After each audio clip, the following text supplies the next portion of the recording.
Former ZANU-PF youth leader Godfrey Tsenengamu, who used to strongly criticize President Emmerson Mnangagwa, has been forgiven and is returning to the ruling party. Izanabina mashoko ari kuda panguva ino vanhu vataura vachiti aiwa maZANU-PF angori maZANU-PF no matter what.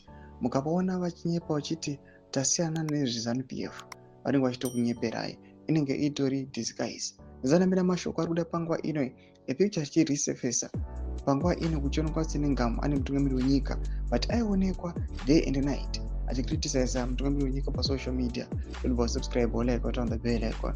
Crime chinobuda chiposa kichesera muri kuona kuendera mberi nyora ichiti Tsenengamu was kicked out of ZANU-PF in 2020 for accusing senior officials of corruption.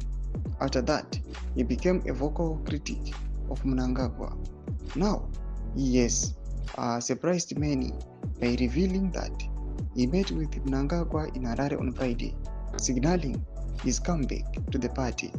In an interview with ZIM Stereo News, Tsenengamu said he was overwhelmed by the presidency reception, describing the meeting as emotional and full of forgiveness. Mashoko atawa na Tsenengamu panguva ino ayo akaspenda mayears achicriticize mutungamiri wenyika, but panguva ino obuda akudzoka zvekare, but ari the same person akamboaccusa the government pamwechete ne the ruling party ZANU-PF and my top officials kuti these guys they are corrupt. But panguva ino akudzokera kuna vanhu vakambopana allegations corruption, zvinoratidza kuti aiwa these guys vanenge vachiuya vachida ku disguise change makers. Panguva ino vachida kubata vanhu vanenge vachionekwa kunzi kana kuuya vachinofeya vachinoona kuti zvakamira sei, vanhu vapi vari kusapota kana vari kuenda against the ruling party ZANU-PF. Zvinozobuda pachina nawo achidzokera back kuZANU-PF kuti anga agara angori munhu weZANU-PF.